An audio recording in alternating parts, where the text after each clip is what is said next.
Sure. My name is Don Carey. I'm running for mayor in the city of Chesapeake. And how old are you, sir? 37 years old. 37 years old, and you are just going to be concluding your first term as a council member, correct? Correct. My first term of council ends December 31st.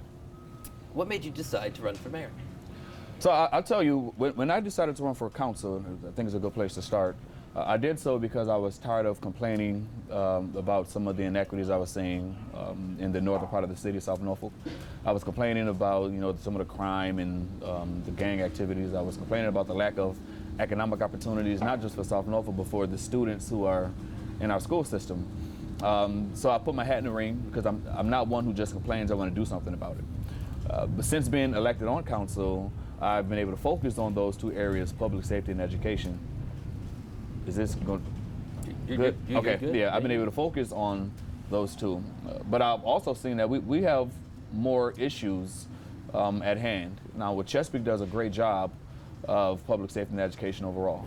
We have a pretty good economy, but I think the job demands more when we are also dealing with flooding issues, issues of housing, issues of infrastructure, and equal representation amongst neighborhoods. So again, instead of complaining, I decided to run for mayor and give the citizens an option. If these things that I'm talking about matter to them, well, then I'm the candidate that they need to go bring solutions to them where possible. What would you do differently than is being done now? So let me tell you, I think Mayor West does a good job of public safety. I think he has been a supporter of our first responders, and so have I.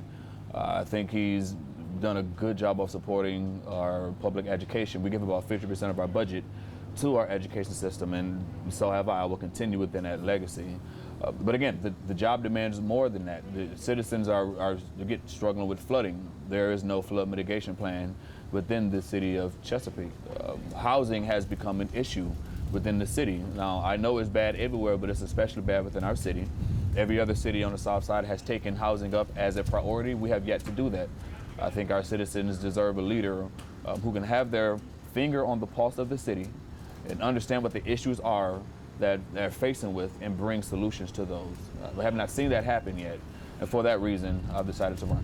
Do you believe, have you brought forward these things as in your current role as a council member? Like, hey, we need to talk more about affordable housing. Hey, we need to talk about flood mitigation. Have you brought those things up? Yes. I've been very vocal about the need to diversify the housing within the city. I've been very vocal about the need of Chesapeake to decide what it wants to look like when she grows up. Been very vocal about the infrastructure and the sidewalks. And I know we have a sidewalk program, but I've been saying we need to focus on installation of sidewalks along the roads where students walk back and forth to schools. There's no rhyme or reason to those things. Now, the flooding component is something I've learned since door knocking and dealing with citizens. I didn't know it was as vast as it is. Secondly, I thought we were adequately handling flooding, but I know that we require developers to look out 10 years from a development. Well, if we're having 50-year storms every 5 years, then only looking out 10 years in a development is not really properly mitigating flooding. So the only thing that's new to what I've been talking about is the flooding, but that comes directly from interacting with our citizens and learning from sitting down with the CEIC or learning from sitting down with groups like Wetlands Watch and learning what the true situation is. I have to ask you about one thing that's been talked about is there's a referendum on the Chesapeake ballot this year Yes. having to do with curbside recycling. I know when you were on the opposite side of Mayor West when you voted to cancel the TFC contract and no longer move forward. If the voters come and say we want to installate, we'd be willing to pay a fee, well, how would you vote? Yeah, so just minor correction, the vote to cancel curbside recycling went 6-3. With Mayor West, myself, and John Dietrich in favor of going an entirely different option that would have kept curbside recycling. So when I voted the second time around, the only option to move forward was that particular vote. So it's not correct to say that I voted against TFC. We were voting for mechanisms to pay for our first responders at the time. We didn't know we have any other revenue to do so. Didn't you? I thought it was. I remember you were on one side that you said you were looking. Right now we need to care more about. We have citizens that can't make bills, and we can't continue to because we'd have to raise prices. I believe. Yeah. You were So weren't you on op? Am I confusing the vote on that then? Yeah, there were two votes that night. if you remember. So the manager put before us 3 options. Okay. Right. Option A was to enact a fee that would have paid for the solid waste, and we would have got the funds for our first responders. That was voted on 6-3. Rick, Deidre K, and myself voted for that. Option 2 was to pull several levers that would then go to provide money so we can actually pay for the first responders. That was the vast majority of council wanted that. So when option 1 failed, which I voted for, the only remaining options were to go with option 2, or option 3 was to do nothing. So Rick and Deidre K kept with a protest vote and saying no to option 2.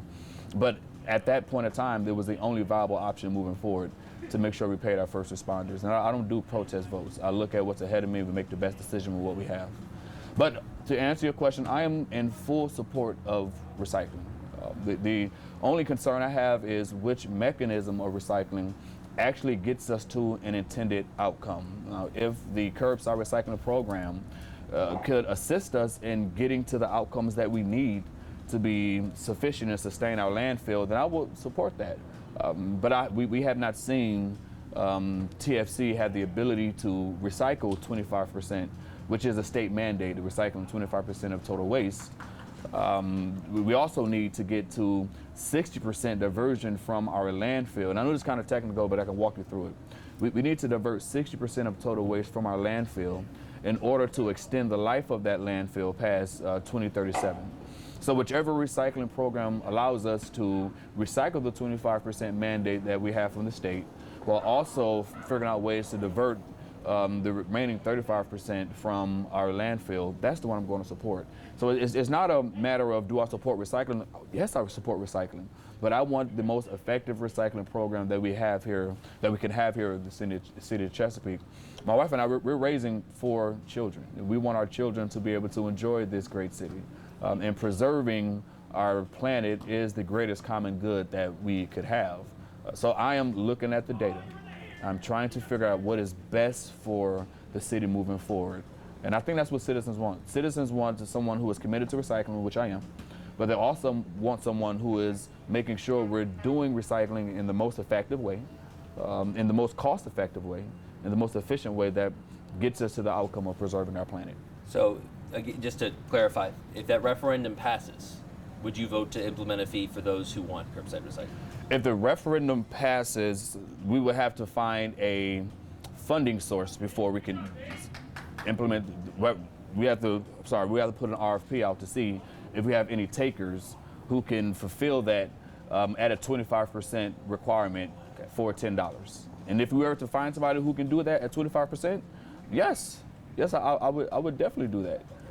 Yeah. I want to talk now about some of the politics in Chesapeake in recent weeks, and you and I spoke a little bit about this Thursday. But sure.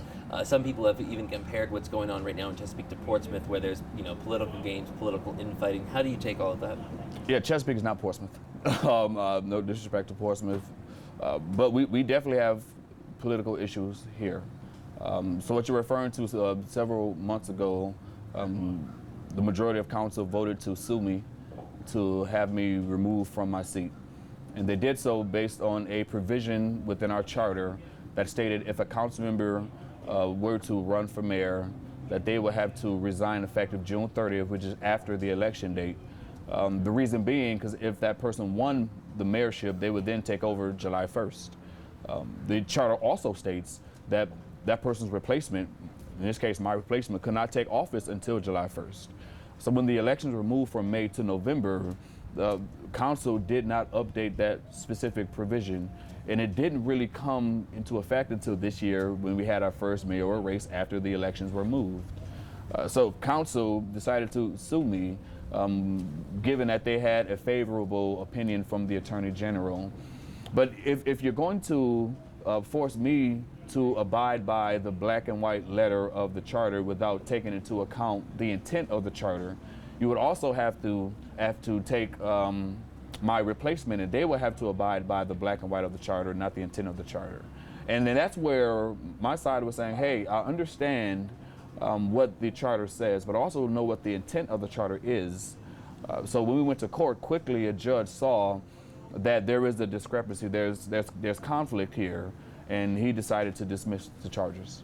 But just the fact that they took you to court and didn't try to work it out in another way. Why was that? Yeah, so that part was politically motivated, right? There are members of council who are enraged that I've decided to challenge the mayor. They understand the things that I want to bring to the city. They understand the power structure that would disrupt. And I didn't get involved in politics to play these political games. I got involved because I saw issues within our community and I wanted to bring solutions for them. So while they were spending taxpayer dollars to sue me to the benefit of Mayor West, I had to spend my money to fight for the people and make sure that they have representation and make sure that I could remain on the ballot, which was the second lawsuit, so that these issues that we see within our city, we can begin bringing solutions. Now I just have to, some have accused you of playing political games 2 years ago when you came out and signed onto a statement that you revoked your support for now Councilwoman Amanda Newens when Sure. you never gave her support in the first place publicly. They said that was you playing games. Do you have a response to that? No, so I do have a response to that, but that is not games at all. So we are part of a committee. The committee voted as a whole to endorse a political candidate. What committee is that? That was the Republican committee at the time. Okay. Right, so being in the Republican committee at that time, if I would have stayed silent, it would have made it seem as if I was in concurrence with what the committee had done, which at the time I had no problem with.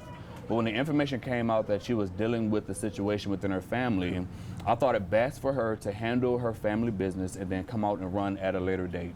The way I wanted citizens to know that is to publicly say, hey, I disagree with this situation. It had nothing to do with me not liking her or wanting to attack her. I just think that the people who serve as a mayor or a council, they should be above reproach. They should be people with integrity. They should be people who are not being sued by family members, at the very least. So I would have loved for her to step down, handle her family business, and then come back and run at a later date. But that was stirred up to be something far more than what we were intending it to be. Our statement was that, hey, we don't agree with this person running at this time, dealing with this situation. You didn't hear nothing else from us, publicly after that. We weren't out to attack Councilmember Newens, at the time, the candidate Newens at the time.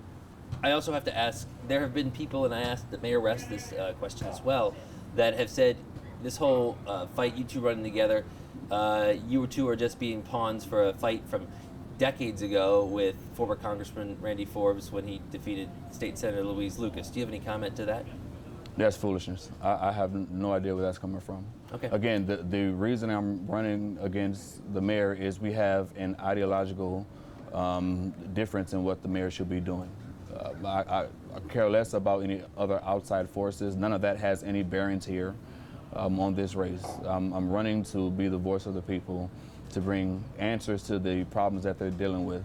And I believe that Rick is running to do something very similar. I think he believes in his heart of hearts that he is doing a good job and deserves another 4 years.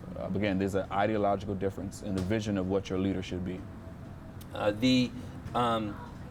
Some has also been made, and I've never asked you about it personally, although I know you've addressed it before, about why you're seeking the Democrat endorsement this time over the Republican endorsement. Why is that? So, on the local level, the things that matter to me are not things that matter to the Democratic Party. To the Republican Party. I want to fight for affordable housing. I want to fight for flood mitigation. I want to fight to make sure that our infrastructure is as good as it can be. I want to fight for equal representation amongst neighborhoods. I want to fight for integrity and be able to make votes on council without getting phone calls from people trying to steer, your decisions that you make. I could not do that within the Republican Party. And you saw during the tenure of my time on council the constant headbutting between me and the leadership within that party. So the decision was, well, do I stay and continue to be in a place where I'm not wanted? Or do I join a group of people who, on the local level, we have so much in common and can get things done within the city of Chesapeake? I decided to do what's better for the citizens of Chesapeake. You say getting phone calls. What do you mean by that? You got phone calls? Yeah, so there are individuals who make phone calls wanting you to vote a particular way within the Republican Party. If anyone denies that, they're lying to you. When I got involved in politics, I let said individuals know that no one will put strings in my back. I would do what I feel is best for the citizens of Chesapeake. Unfortunately, these are things that were happening over in that group. And I'm not the type of person who bends my knee to anyone but my Lord. And that was people in local Republican Party leadership are the ones making the calls? Yes. Okay. I want to ask you about growth. Sure. Chesapeake, since you've been elected, has surpassed Norfolk as the second most populous city in Virginia. But you know that's what there's concern that it's growing too much. Yeah. What is your way to manage growth? What is your philosophy? Yeah, I think we need to decide where we want growth to happen. Every economist we've talked to has said the city of Chesapeake is going to grow by 50,000 because our land is higher than Norfolk or Virginia Beach. The thing we have not done a good job of is deciding where we want that growth to happen. How do we incentivize growth in these particular locations? And then again, that stems down from your visionary leader, your mayor. Though they're not lord over the council, they should be individuals who can help steer council in making these crucial decisions. That has not been a focus of Mayor West. Again, I think he should be pressing the envelope on trying to get council to make a decision on what we want the city to look like 50 years down the road. He has not done that so far. But isn't that what the staff in the comprehensive plan is for? Yeah, but our comprehensive plan is just now being updated. It wasn't updated, it hadn't been updated up to that point. And again, council is the one who sets the policy that we're going to move forward with. All right, so this population boom, so to speak, that we're having requires a council then to make decisions on where we want development to go and where we do not want it to go. But the comprehensive plan is a statute, like statutorily, you have to do that in a certain amount of time. The correct? comprehensive, yeah, well, every 10 years, I believe, is what it is. Yeah, and I mean, they're doing Greenbrier plan studies now, so there are stuff going on. But Yes. It seems like that's coming from staff, right? Exactly, but it should not just be driven by staff. It should be driven by your council, who are the policy setters of the city. Staff definitely has to work to put the document together, but they do so based off the communication that they have with citizens, which we're just finishing up those phases now, but also with working with council to decide, okay, here are the policies we want to implement to get to an intended outcome. There were several times when the manager has asked council, the city is going to grow. How much do you think the city is going to grow by? And then how can we begin to implement the type of policies that steer that growth and where do we want it to go? And you believe that you will be better doing that? I believe I will be better at keeping that issue at the forefront of the minds of council to make a decision. Anything else you'd like to add that I didn't ask about? Sure. So again, I'm running because I think the job demands more, and that's not a negative attack on Rick. I think he has done the best that he can with the skill set that he has. I think now we need someone who can think forwardly, someone who wants to have those tough conversations, find ways to bring solutions to problems that citizens are dealing with. I'm the candidate to do that. I've been the one who's rolled up my sleeves. I've been the candidate who's fought for workforce development, who's fought for public safety. I will continue to do those things. I'm also the candidate who's going to bring forth real, viable solutions for our flooding that we're dealing with. I know it is a long-term look ahead, but there are things we can do right now to help mitigate with flooding. I'm going to bring forth solutions for infrastructure. There are things we can do right now for that.